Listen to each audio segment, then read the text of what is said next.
गुरु साबण ज्ञानी सुनावे जिन वाणी विराज रहे पाठ पे वंदन कर लो इच्छामी के पाठ से इच्छामी कमाशनो वंदे हूँ जानी जाय निश्चय मधेर वंदन गुरु साबण ज्ञानी सुनावे वीर वाणी विराज रहे पाठ पे वंदन कर लो इच्छामी के पाठ से इच्छामी कमाशनो वंदे हूँ जानी जाय निश्चय मधेर वंदामी गुरु साबण ज्ञानी सुनावे वीर वाणी वंदन कर लो इच्छकार के पाठ से इच्छकार सो सुखता सुख संयम यात्रा सादा बात पानी जोजे इच्छामी कमाशनो वंदे हूँ इच्छकार संदिश्यवा भगवान अबुद्योमी अबिंता रायम खामेऊ इच्छम खामेमी जग किंचे अपत्ये परपत्ये बत्ते पाणे विणय वयावच्चे हल्लावे सल्लावे उच्चासने समासने अंतर्भाषाए उरी भाषाए जग किंची मज विणय परिहरणम स्वम वा वारम वा तुम्बे जानम अहम न जानिम तस्मिच्छामि दुग्नम इच्छा का संदिश्य वर्ण वायना संदिशम इच्छम इच्छामी खमाशनो वंदे हूँ जान जाए निश्चय मथेर बना इच्छाकार संदेश वर्ण वायनाले सो इच्छम इच्छामी खमाशनो वंदे हूँ जान जाए निश्चय मथेर बना इच्छाकार भगवान पशाय करी वायना प्रसाद कराओ सोजी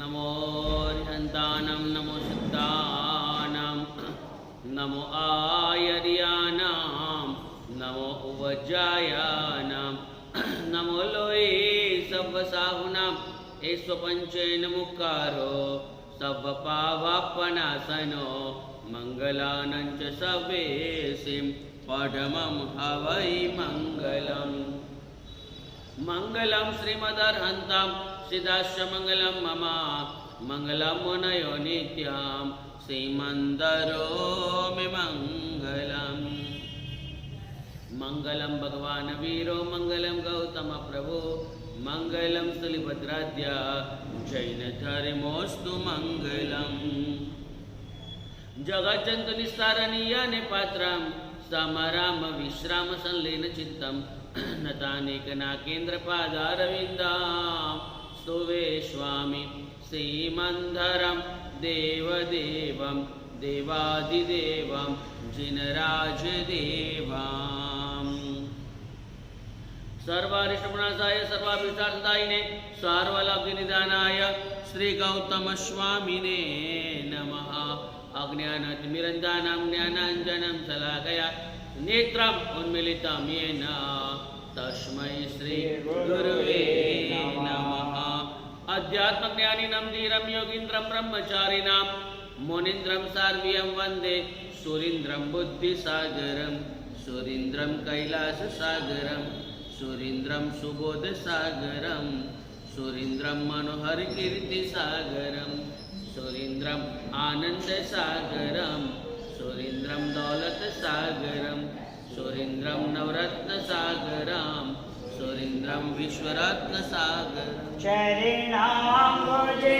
भक्तवसे अद्याम्बुजे परमात्मा करकमलमा सत्रोवसे मुखकमलमा मा शारदा नेत्राम्बुजे निर्विकारिता नवकारिणाभि कमलमा होते सगर सूरज के चरणे भाव करो वंदना कैलाश सागर सूरज चरणे भाव करो वंदना सुबोध सागर सूरज चरणे भाव करो वंदना मनोहर कीर्ति सागर सूरज चरणे भाव करो वंदना आनंद सागर सूरज चरणे भाव करो वंदना दौलत सागर सूरज के चरणे भाव करो वंदना विरल विभूति अदोड़ शक्ति श्रेष्ठ दम है साधना अजब शक्ति गजब महिमा परम योगी तपोधना शासन गगन दिव्य दिवाकर करते नित्य आराधना मालव भूषण सूरज के चरणे कोटि कोटि वंदना नवरत्न सागर सूरज चरणे कोटि कोटि वंदना विश्वरत्न सागर सूरज चरणे कोटि कोटि वंदना नमामि सुबोध सागरम नमामि सुबोध सागरम नमामि सुबोध सागरम नमामि सुबोध सागरम सागरम सागरम नमामि सुबोध सागरम सागरम सागरम नमामि सुबोध सागरम बुद्धि कीर्ति नंदनम नमामि सुबोध सागरम बुद्धि कीर्ति नंदनम नमामि सुबोध सागरम जमुना देवी नंदनम नमामि सुबोध सागरम यमुना देवी नंदनम नमामि सुबोध सागरम प्रवचन प्रभावकम नमामि सुबोध सागरम प्रवचन प्रभावकम नमामि सुबोध सागरम बीजापुर उद्धारकम नमामि सुबोध सागरम विजयपुरोद्धारकम नमामि सुबोध सागरम सागरम सागरम नमामि सुबोध सागरम सागरम सागरम नमामि सुबोध सागरम भवोदधि तारकम नमामि सुबोध सागरम भवगति तारणम नमामि सुबोध सागरम मनोहर कीर्ति सागरम नमामि सुबोध सागरम मनोहर कीर्ति सागरम नमामि सुबोध सागरम उदय कीर्ति सागरम नमामि सुबोध सागरम उदय कीर्ति सागरम नमामि सुबोध सागरम संयम सागरम नमामि सुबोध सागरम संयम सागरम नमामि सुबोध सागरम सागरम सागरम नमामि सुबोध सागरम सागरम सागरम नमामि सुबोध सागरम उवसामगम्ये सेठि गयस होई उवसाम्यां तु सम्मता जोवा अकयति पुंजो अखवियमिच्छो लहै समा।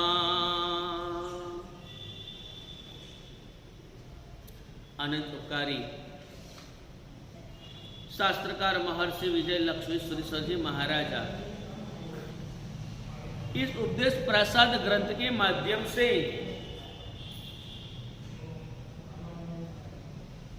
सम्यक दर्शन का स्वरूप बताते हैं।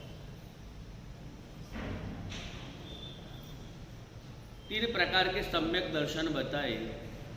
यहाँ पर बताए कि उपसम, समकित, स्वरूप समिक समकित और क्षायिक समकित, 3 प्रकार के सम्यक दर्शन बताए। उपसम समकित यानी कि भस्म से आच्छादित करेल अग्नि जैसा। अग्नि तो है लेकिन ऊपर भस्म की छार आ गई है, आपको अग्नि दिखेगा नहीं, लेकिन जरा सा हवा का झोंका आया तुरंत वो भस्म उड़ जाएगी और अग्नि प्रज्वलित हो जाएगी। ठीक इसी तरह मोहनीय दशा को खत्म नहीं किए, मोह को केवल दबाया है, मिथ्यात्व को केवल दबाया है, उपशम किया है। कभी भी जरा सा निमित्त मिलते ही, छोटा सा निमित्त मिलते ही वापस मिथ्यात्व का उदय हो और मिथ्यात्व से वो वासित हो जाए। अगर उसने वो उपशम संकित को क्षायिक संकित में परिवर्तित नहीं कर दिया, अपनी श्रद्धा को मजबूत नहीं करी, तो वापस वो मिथ्या दृष्टि बनकर के इस संसार में फिरता रहेगा। उसके संसार का कभी अंत नहीं आएगा।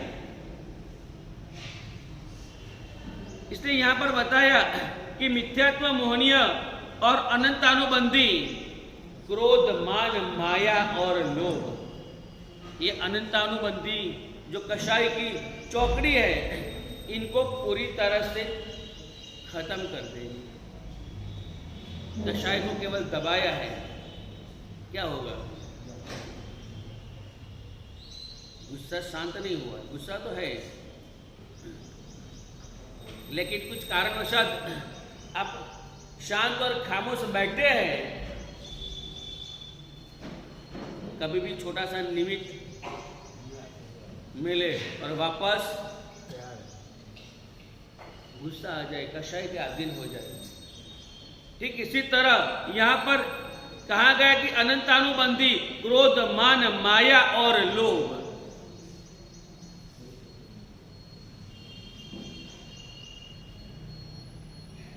प्रत्यक्ष हानि, अप्रत्यक्ष हानि, संज्वलन,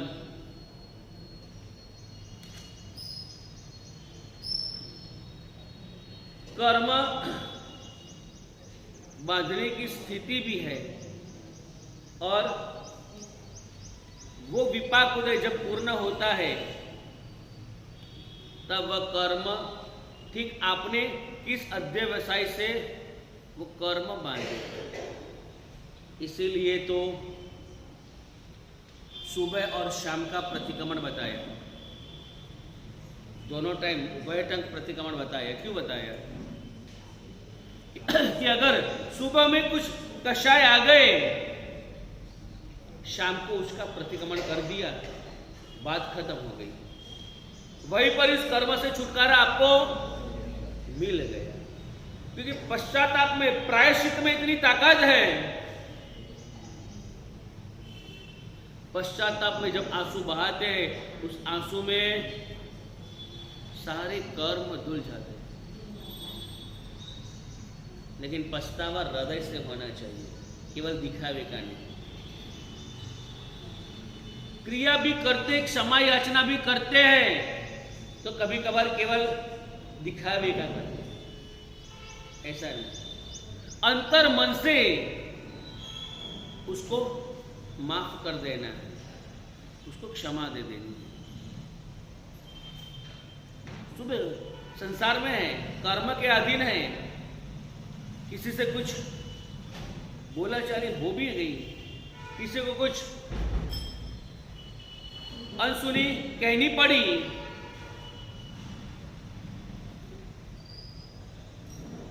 कहना तो नहीं चाहिए, लेकिन अगर कुछ आवेश में कुछ शब्द ऐसे कहती है, तुरंत ही इसका प्रायश्चित, सामने जाकर के, उसके पास जाकर के हाथ जोड़ के अपनी गलती का इकरार करें, और इसका मिथ्या दुष्कृत देना, मिच्छा में दुक्रम कह के उस बात को वहीं पर ही खत्म कर देना। रात को भी कुछ बुरे स्वप्न आए, कुछ भी हुआ, सुबह के प्रतिक्रमण में उसकी प्रतिक्रमणा करके उस पाप से भी मुक्ति। अगर कुछ पाप ऐसे रह गए जो सुबह के किए हुए पाप शाम को भी नहीं दिए, दिन होते चले, तो 15 दिन में पाक्षिक प्रतिक्रमण। पक्षी प्रतिक्रमण में अवश्य इनकी क्षमा याचना कर लेनी चाहिए, नहीं तो कषाय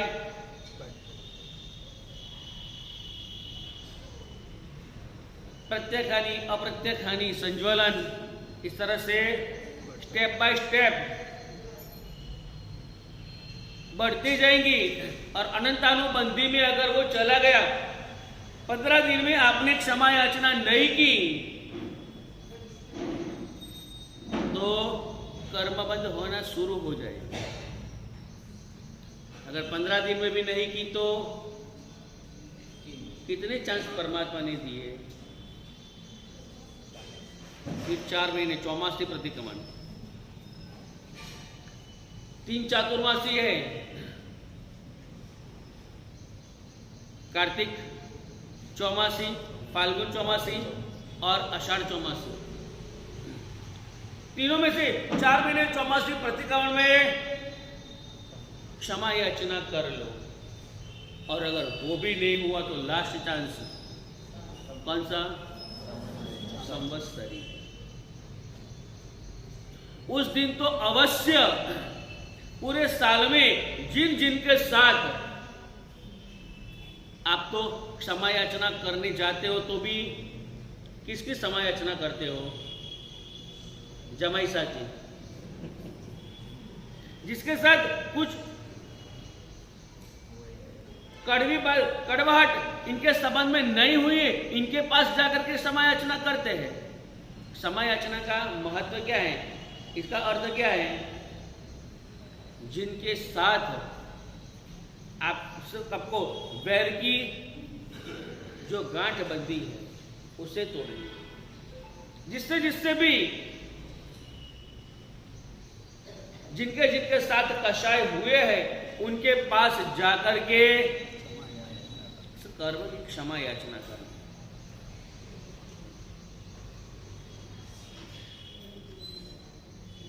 नहीं तो अगर संवत्सरी भी रहेगी, 1 साल में अगर क्षमा याचना नहीं की तो फिर वो अनंतानुबंधी में चला जाएगा, वो कर्म निकाचित हो जाएगा। और निकाचित कर्म 4 प्रकार के कर्म बताए। जैसे आपने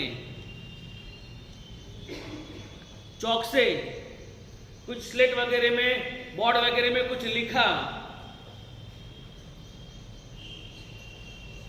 क्या होगा?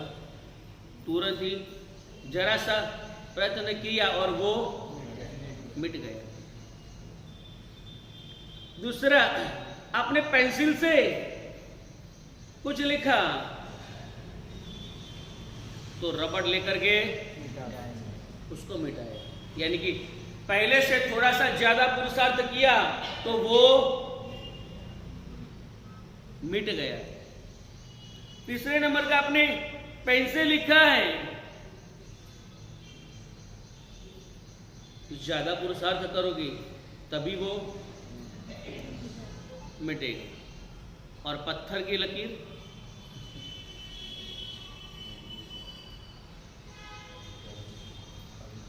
वो तो मिटने वाली नहीं। बस ठीक इसी तरह क्षमा याचना करके वो पत्थर की लकीर न हो जाए, इससे पहले क्षमा याचना करके उस कर्म से मुक्ति पानी। यहां पर उपशम संकेत की बात चल रही है, तो उपशम यानी कि जो अनंतानुबंधी क्रोध मान माया लोभ है उनको केवल उपशम किया है। तो इससे जो सम्यक्त्व की प्राप्ति होती है वो औसमिक सम्यक्त्व, और इस सम्यक्त्व मिथ्यात्व को भी होता है। वो भी अगर जैसे स्मशान वैराग्य आया, बस अब तो इस संसार में रहना ही नहीं है, लेकिन कब तक? स्मशान से जैसे बाहर निकले वापस जैसे थे वैसे। इस तरह यहां पर बताया कि केवल उसको दबाया है तो वो अंतर्मुहूर्त यानी कि अंतर्मुहूर्त की स्थिति वाला है, वापस वो चला जा सकता है और चारे गति के जीव इनको प्राप्त कर सकते हैं। यहां पर दूसरा बताया क्षयोपशमिक, सत्ता में जो कर्म पड़े हैं उसका तो क्षय कर दिया, जो अभी उदय में आए हैं, जो कर्म उदय में आए हैं उनको तो खत्म कर दिया, लेकिन जो सत्ता में कर्म पड़े हैं उनको दबाया, उनको खत्म नहीं किया। जो अनंतानुबंधी क्रोधमान माया लोक कषाय के अधीन जो भी कर्म बंद किए हैं वो सारे जो उदय में आ गए उनको तो खत्म कर दिया, लेकिन जो सत्ता में पड़े हैं उस कर्म को दबाया, तो उससे जो सम्यक दर्शन प्राप्त होगा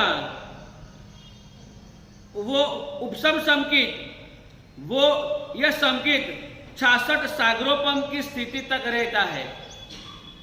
ज्यादा से ज्यादा 66 उत्कृष्ट 66 सागरोपम तक, यानी कि अब्जों साल हो गए तब तक ये रहता है।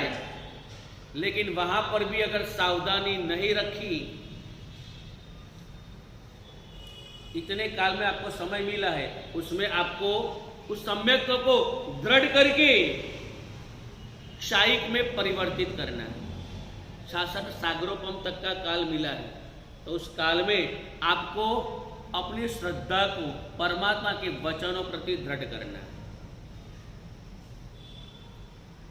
कि परमात्मा आपने जो कहा है वो 3 काल में सत्य है, वही परमार्थ है, वही अर्थ है, क्योंकि आपको असत्य बोलने का कोई प्रयोजन ही नहीं है, क्योंकि आप तो केवल और केवल पर उपकार के लिए ही आपने जो भी कहा है इसमें केवल पर उपकार ही है, क्योंकि आपका तो मुक्ति में जाना निश्चित हो चुका है, केवल ज्ञान केवल दर्शन की प्राप्ति हो चुकी है। और उसके बाद देखो यहां पर महत्व की बात, परमात्मा संसार में थी तब संसार के सब व्यवहार करते थे, जब से उन्होंने चारित्र लिया, पहले तो 3 ज्ञान थे, जैसे ही चारित्र लिया 4 ज्ञान के धारक बन गए। लेकिन अब महत्व की बात है, जिस दिन से परमात्मा ने दीक्षा ली उसी दिन से परमात्मा के मुंह पर लोखंडी ताला, परमात्मा मौन। जब तक केवल ज्ञान नहीं होता तब तक परमात्मा उपदेश नहीं देते, और जब केवल ज्ञान की प्राप्ति हुई तभी परमात्मा ने देना। यहां पर समझना चाहिए कि 4 ज्ञान के धारक है, फिर भी परमात्मा छद्मस्त अवस्था में है, इसीलिए वो उपदेश नहीं देते। केवल संपूर्ण ज्ञान आ गया, परमात्मा ने देखा, संसार की वास्तविक परिस्थिति देखी, जानी, और इनके बाद उन्होंने ये वचन कहे, तो उसके प्रति श्रद्धा और आदर तो होना ही चाहिए कि परमात्मा ने केवल एकांत पर उपकार के लिए ही, क्योंकि उनका तो कल्याण निश्चित हो गया है। बादशाह वर्गना के पुद्गल, इनके जितने बाकी होते हैं इनको भी खपाना है, शुभ और अशुभ सारे कर्म को खपा करके 8 कर्म का क्षय करके फिर बाद में मुक्ति मिलती है। एक भी कर्म की हाजिरी है तब तक मुक्ति नहीं, चाहे शुभ हो या अशुभ हो, दोनों को पूरा करके ही मुक्ति में एंट्री मिलती है। यहां पर इसलिए बताया, और यहां पर बताया कि शायिक संकित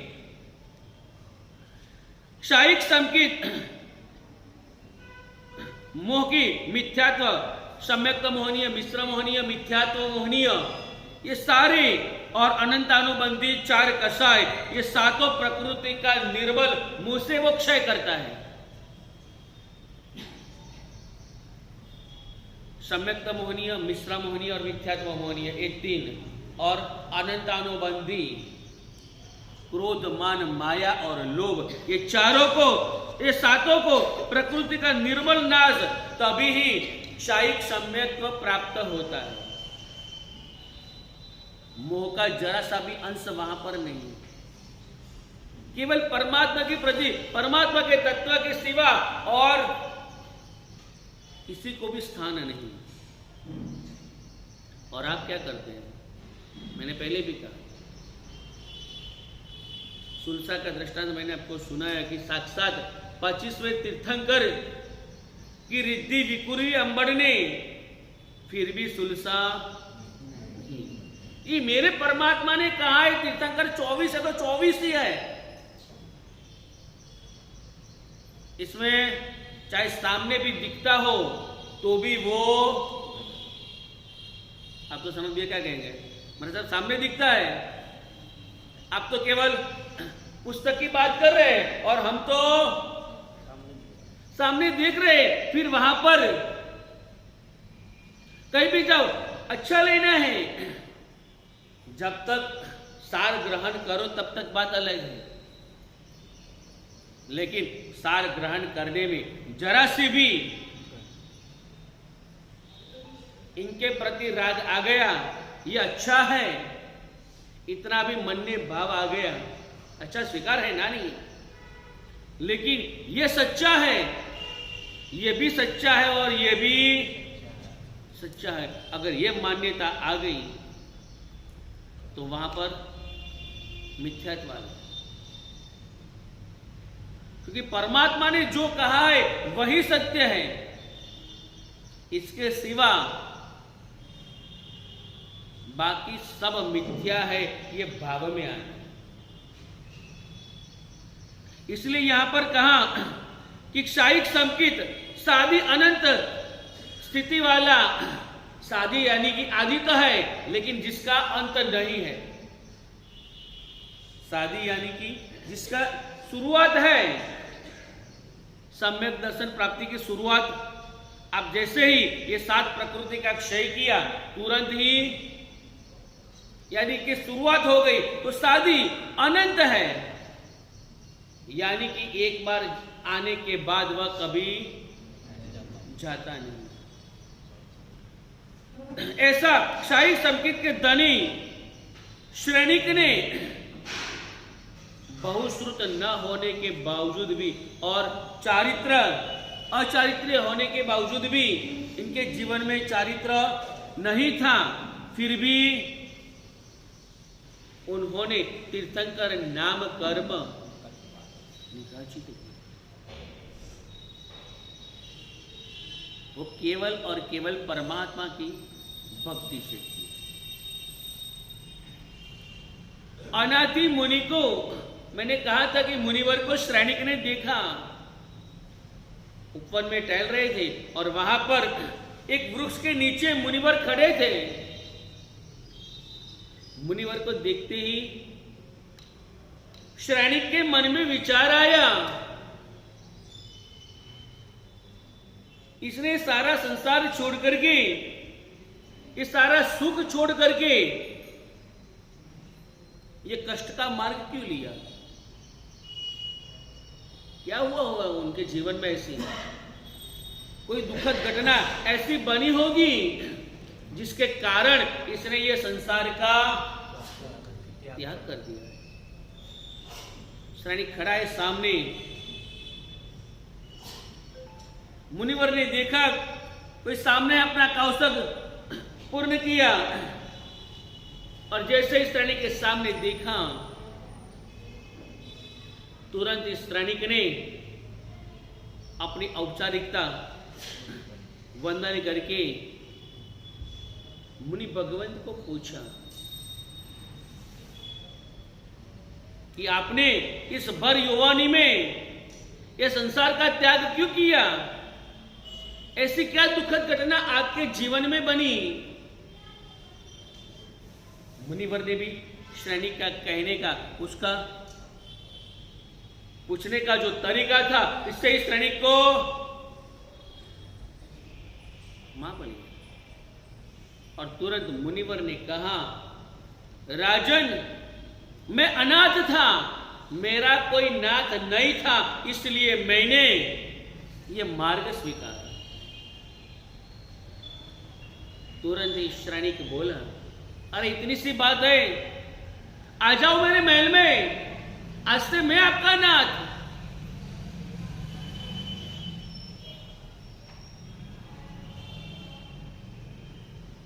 मुनिवर को यही अपेक्षा थी कि वो यही बोलने वाला है। तुरंत ही मुनिवर ने कहा,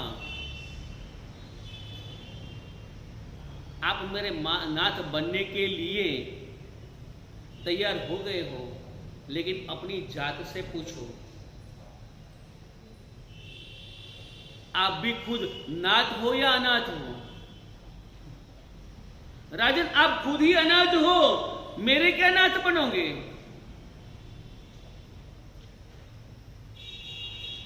जैसे ये बात श्रेणिक ने सुनी, मिथ्यात्व है इसलिए अभिमान है, इसलिए श्रेणिक कह रहे हैं, अरे मुनिवर, आपने मुझे पहचाना नहीं लगता है, मैं तो इस नगर का सम्राट हूं, मैं इस नगर का राजा हूं, पूरे नगर में मेरी आन चलती है, मैं जो कहूं मेरी आज्ञा के बिना यहां पर कुछ भी नहीं होगा। यहां का सर्वे सर्वा, ऑल एंड शॉल मैं हूं। आप भी कहते हैं ना, घर के सर्वे सर्वा कौन है? घर में भी नहीं चलती हो आपकी सनत भैया, और बाहर चलाने निकले हैं।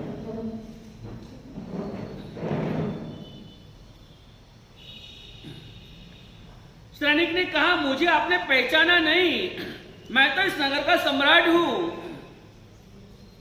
मुनिवर का ऐसी बात है तो एक काम कर, आज से तेरे नगर में डंडेरा पीटा और सबको कह दे, तेरी आज्ञा के बिना किसी को यहां से मरना नहीं है। कोई भी व्यक्ति तेरी आज्ञा के बिना मरेगा नहीं।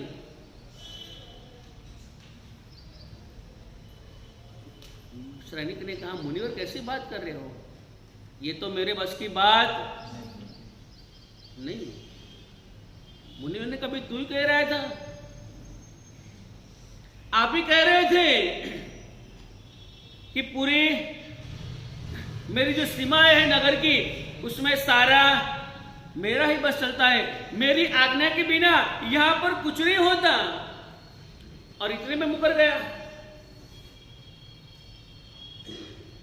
कोई बात नहीं, तेरी आज्ञा के बिना कोई मर नहीं सकता, ये बात तेरे से नहीं हो पाएगी, लेकिन सबको बोल दे कि किसी को जन्म भी लेना है तो मेरी आज्ञा के बिना नहीं, वो भी अरे समुद्र में, नदी में जो जलचर जीव है, तैर रहे, इनको बोल दे वो तैरना छोड़ दे, वहीं पर रुक जाए। बोले कि वहां पर भी मेरा नहीं चलेगा। पंखी को बोल दे आकाश में, तेरी रजा के सिवा वो उड़े नहीं। बोले कि वहां पर भी मेरा नहीं चलेगा, तो किधर चलेगा?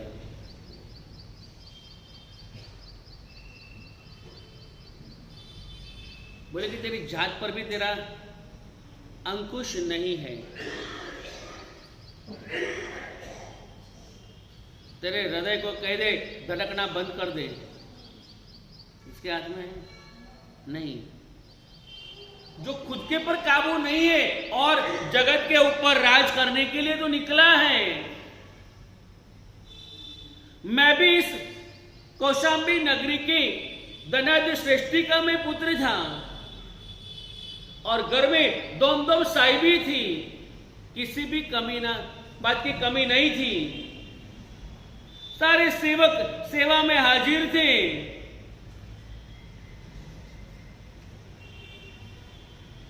मुंह में से निकला हुआ बोल तुरंत ही अमल में आ जाता है। पर एक दिन शरीर में दाह ज्वर हुआ, बहुत जलन होने लगी, मैं चिल्लाने लगा। परिवार के सब लोग इकट्ठे हो गए। सब लोगों ने अपनी अपनी ओर से उपचार किया, राजवैद्य बुलाए, उन्होंने भी मलम वगैरह दिया। पत्नियों ने अपने हाथ से ही बावना चंदन, सतपाक तेल, यानी कि जिस तेल को 100 बार एक दूसरे में उबाल करके जो किया जाता है, ऐसा चंदन का तेल जिसका एक बूंद से ही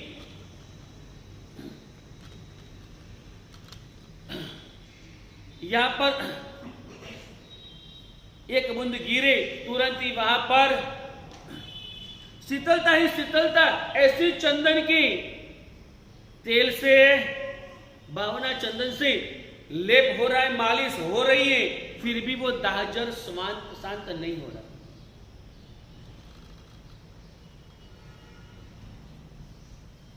उस वक्त मुझे विचार आया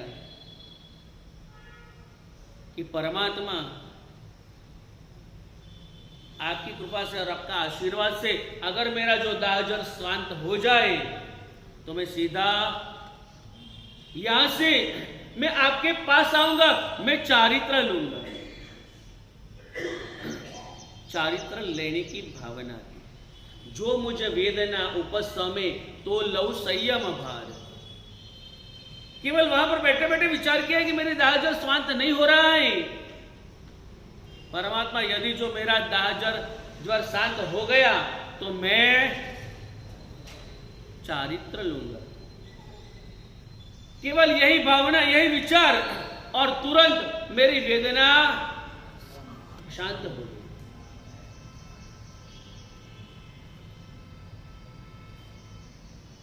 जगमा को कहनो नहीं ते बनी हूरे अनाथ, वितरागना धर्म सरीखो नहीं कोई मुक्ति नो मार्ग, श्रेणी कराय हूरे अनाथी निरगंध। तीने में लीधो साधु जी नो पंथ, श्रेणी कराय हूरे अनाथी निरगंध। अनाथी मुनिवर श्रेणी को कह रहे कि श्रेणिक, इस जगत में कोई किसी का नहीं है, सुख में सब है।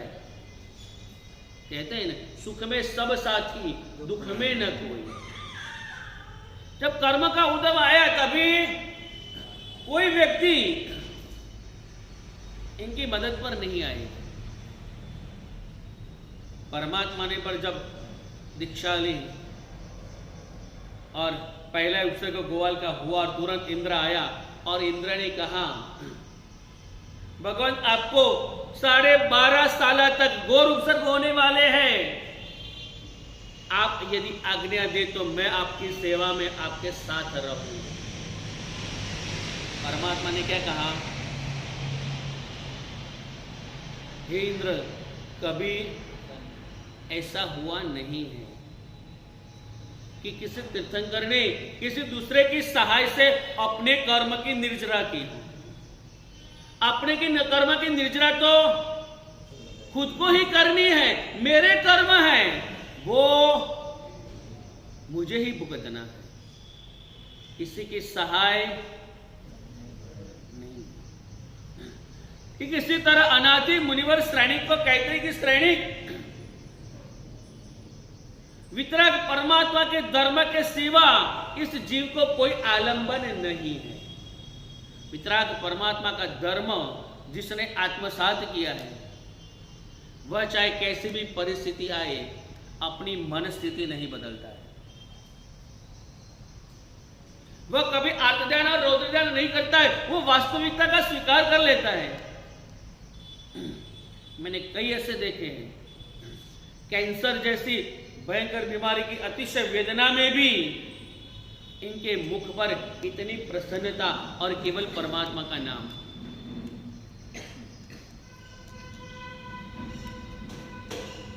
हम लोग गए थे जगह, अंतिम समय था उस बहन का, और हम लोग निर्यमना कराने के लिए गए थे। वहां पर जैसे गए तो प्रसन्नता से वो बहन अपने पलंग पर बैठे थे, गए बैठे, थोड़ी बातचीत हुई, मंगलिक सुनाया, थोड़ा सा उपदेश भी कहा कि परमात्मा का शासन मिला है, धर्म आराधना करो, ऐसी परिस्थिति आई है। उन्होंने कहा कि महाराज साहब,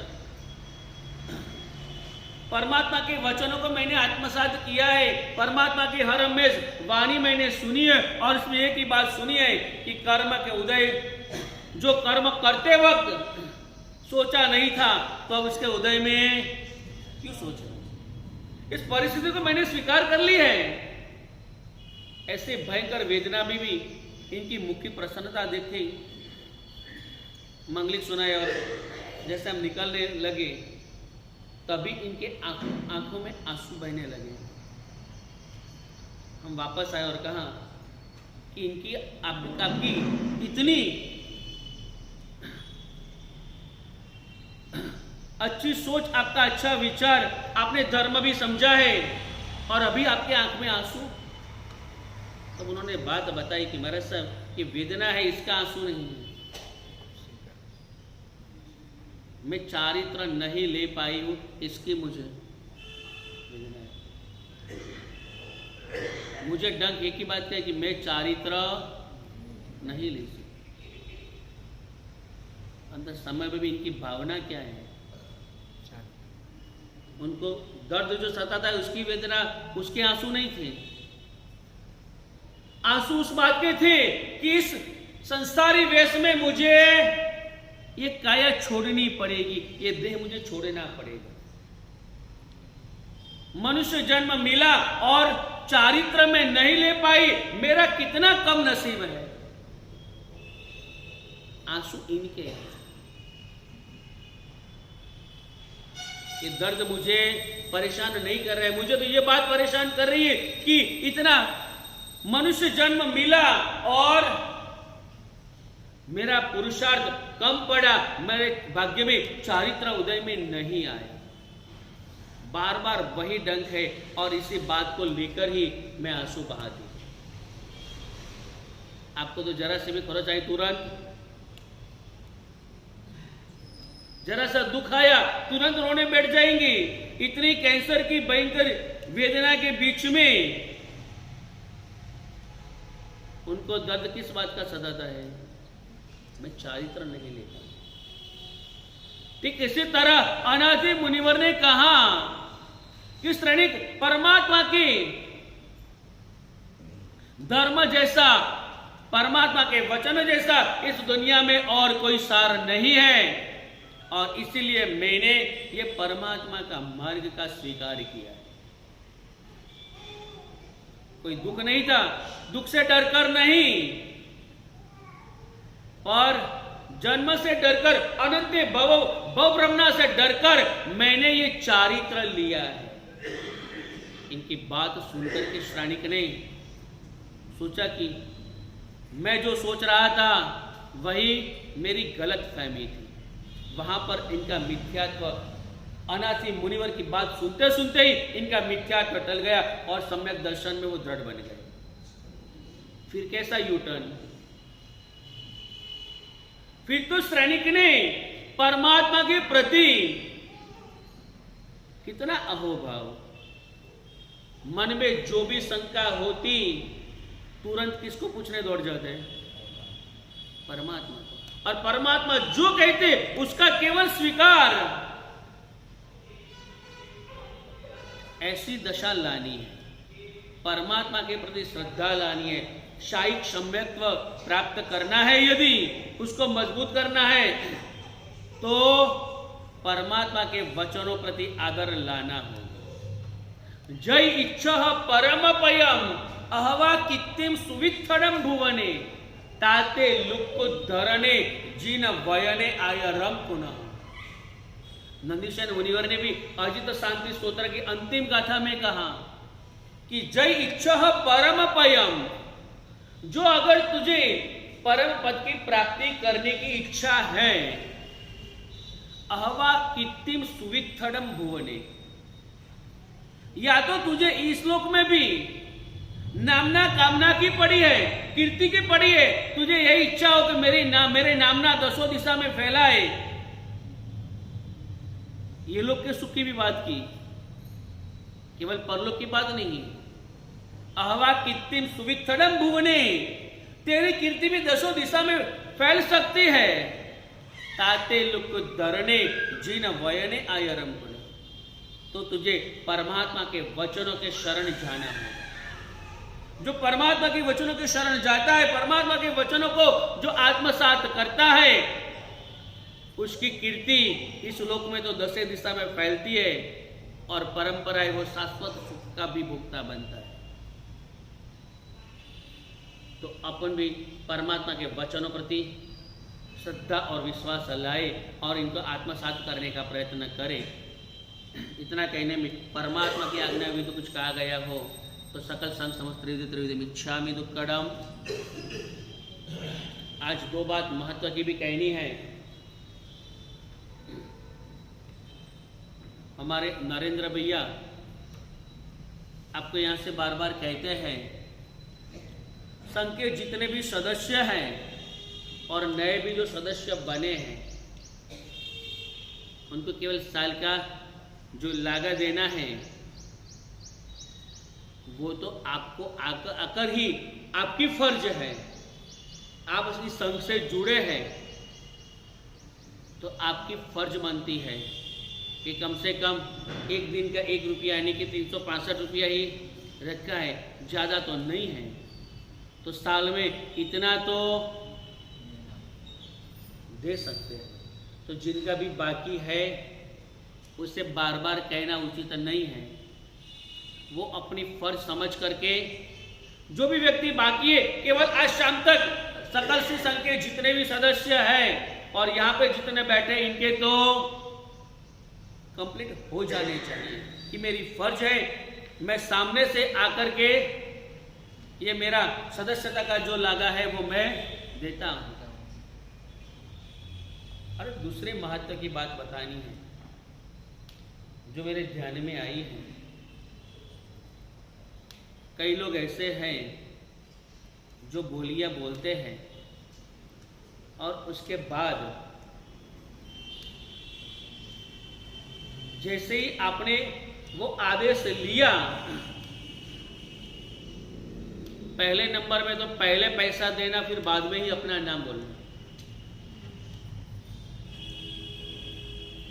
यही उत्कृष्ट है। अगर वैसा नहीं कर सकते हैं तो शाम तक तो आपने जो राशि बोली है, जो आपने लाभ लिया है, चाहे देव द्रव्य का हो, साधारण का हो, कोई भी आपने जैसे ही लाभ लिया तुरंत ही उसका भुगतान कर देना चाहिए। नहीं तो आप उस खाते का आप कर्जदार बनते हो, क्योंकि आपने ये राशि बोली है। एक दिन भी ऊपर अगर चला जाए ना तो ब्याज देना पड़ता है।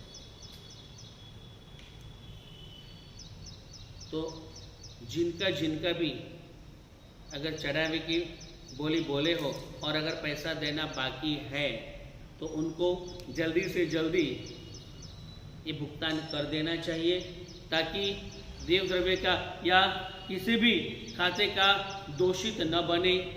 ये खास ख्याल रखना है।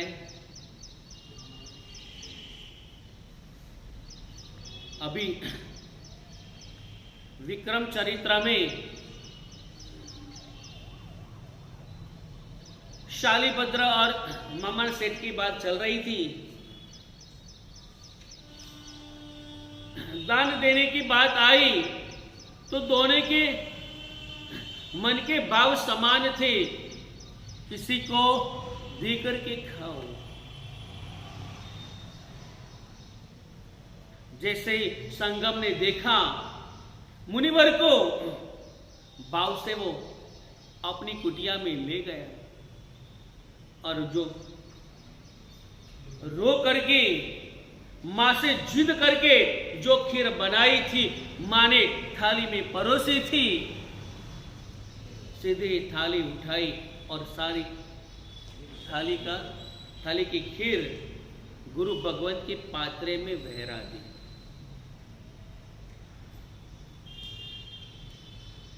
वराने से पहले तो उत्कृष्ट भाव था ही, लेकिन वरावते वक्त भी इनके मन में ये भाव नहीं था कि मैंने जीवन में पहली बार ये खीर देखी है, अभी तक खाई तो नहीं है, इसका आस्वाद कैसा होगा, क्या होगा, कुछ मन में विचार नहीं है। वो तो उत्कृष्ट भाव से सोच रहा है इनके बड़े ऐसे तपस्वी का लाभ मुझे मिल गया, मेरा जीवन धन्य हो गया।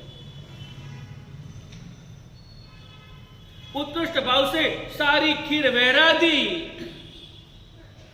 और बहराने के बाद भी वो नाचने लगा। भले मुझे खाने न मिली तो क्या हुआ, इतने बड़े सुपात्र का मुझे लाभ मिला, मैं धन्य हो गया, धन्य हो गया।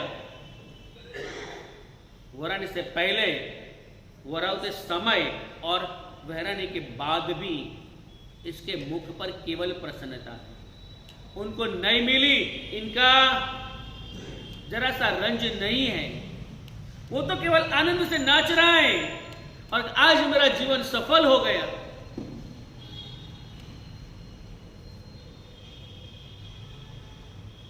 और मम्मन की बात देते वक्त भी उत्कृष्ट भाव का लड्डू आया था।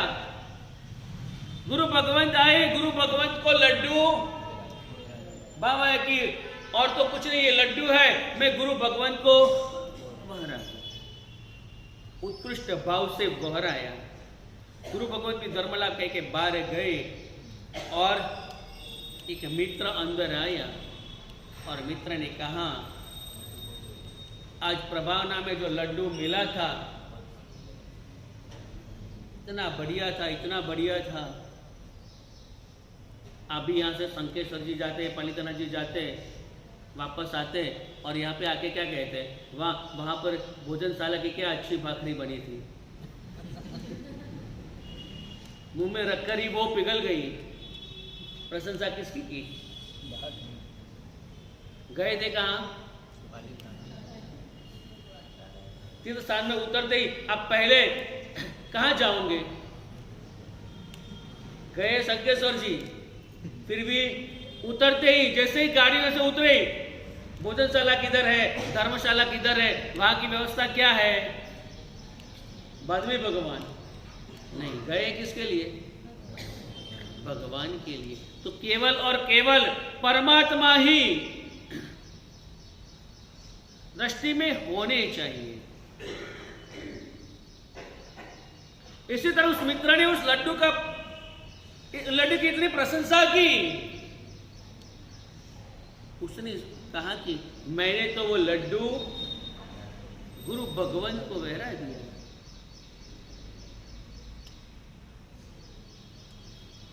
और उस मित्र ने कहा, अरे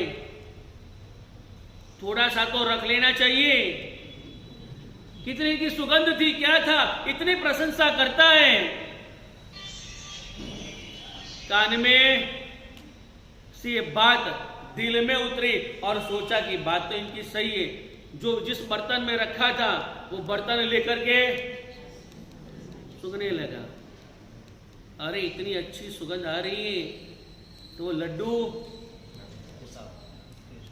कैसा होगा? मैंने गलती कर दी, पूरा लाडू मैंने बहरा दिया, बस केवल इतना भाव आया। क्या हुआ?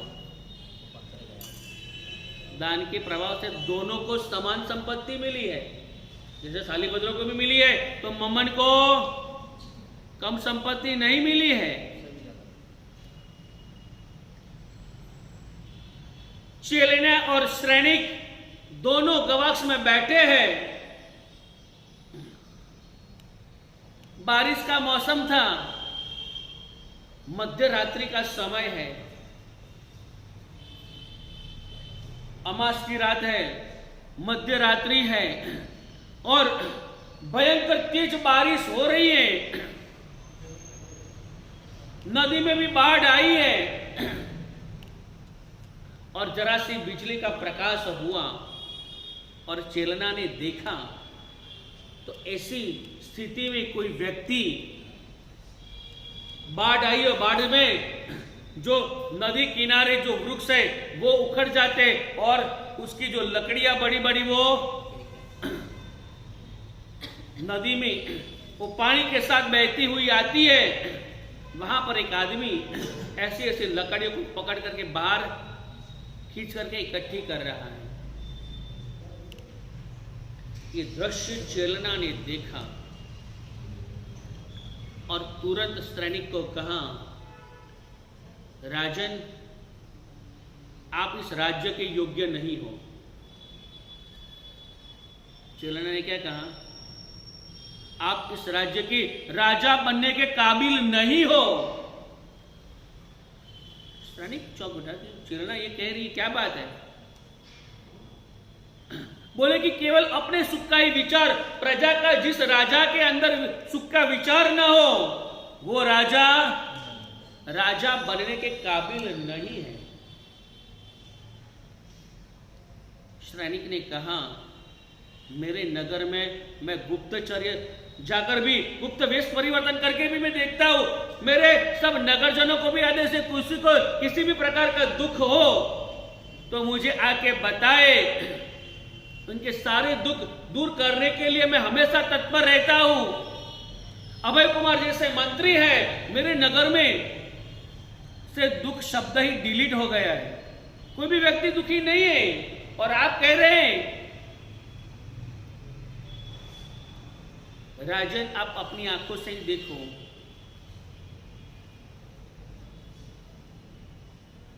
इतनी अमास की अंधारी रात है, मध्य रात्रि हो चुकी है, नदी में भी बाढ़ आई है और ऐसी स्थिति में भी एक व्यक्ति वो पूर्व में पानी के साथ बहती हुई आती लकड़ियां इकट्ठा कर रहे, वो कितना दुखी होगा, कितनी मुसीबत में होगा, तभी वो ये काम करता होगा। सैनिक ने भी देखा कि बात तो सही है, तुरंत सेवकों को भेजा और कहा कि इस व्यक्ति को यहां पर बुला के लेके आओ।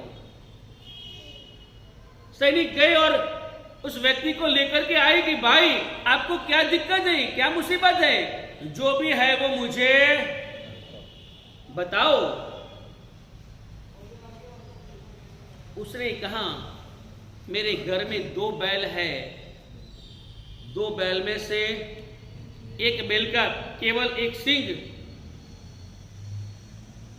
बाकी है, उसको पूरा करने के लिए मैं ये मेहनत कर रहा हूं। उस बैल के सींग लगाने के लिए मैं ये मेहनत कर रहा हूं। अरे बैल के सींग लगाने की क्या जरूरत है? कल सुबह मेरी बैलशाला से तुझे जितने भी पसंद पड़े इतने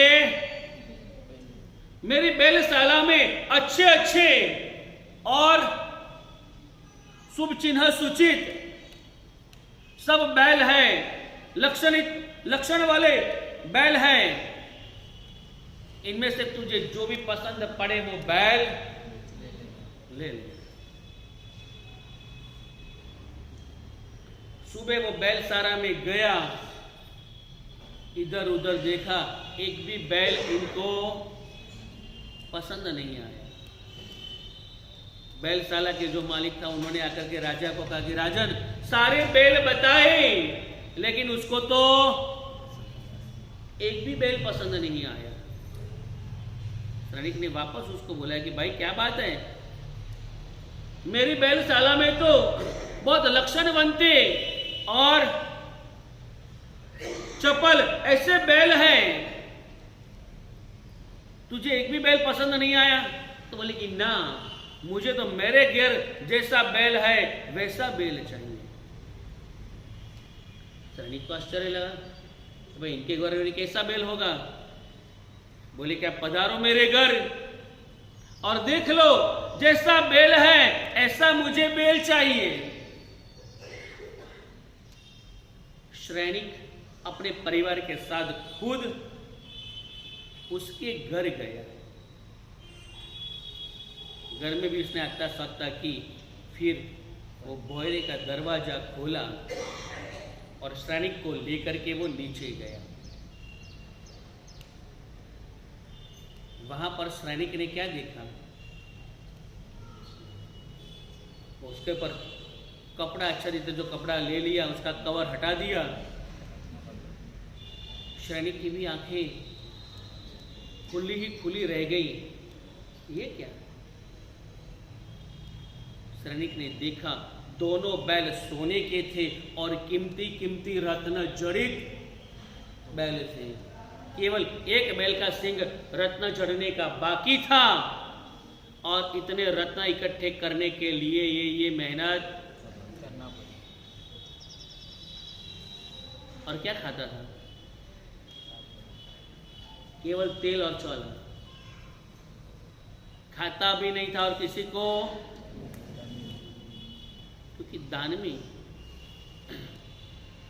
अंतराय तो नहीं किया था, लेकिन दान देने के बाद केवल एक मन में कलुषित विचार आ गया कि मैंने दान दिया, नहीं होता तो अच्छा। केवल इतना विचार मात्र, परिस्थिति क्या आ गई? भोगांतराय कर्म, उपभोगांतराय कर्म, दानांतराय कर्म इतने क्लिष्ट बांधी।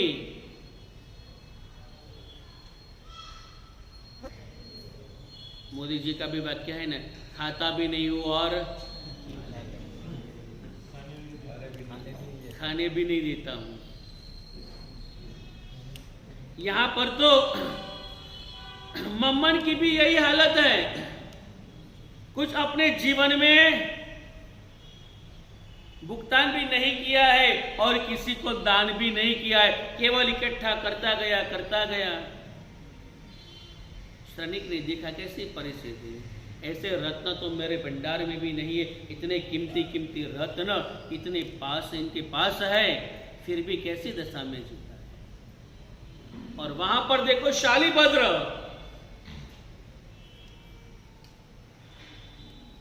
नेपाल से रत्न कंबल बेचने के लिए व्यापारी आए हैं। पूरे नगर में घूम रहे। 1.25 लाख मूल्य की एक रत्न कंबल है। 16 रत्न कंबल लेकर के आए हैं। कई आशाएं लेकर के आएगी, यहां पर अगर एक भी रत्न कंबल बिक जाए तो कुछ थोड़े से चंदे पैसे मिल जाए, ऐसी आशा में पूरे नगर में घूम रहे हैं। घूमते घूमते श्रैणिक के महल के नीचे वहां पर आए। चेलना ने भी देखा रत्न कंबल और श्रैणिक से कहा, राजन मेरे लिए एक कंबल खरीद लो। अब श्रैणिक क्या जवाब देता है, वो रत्न कंबल उसके लिए लेता है या नहीं, इसका हेतु मुद्दा अग्रे वर्तमान।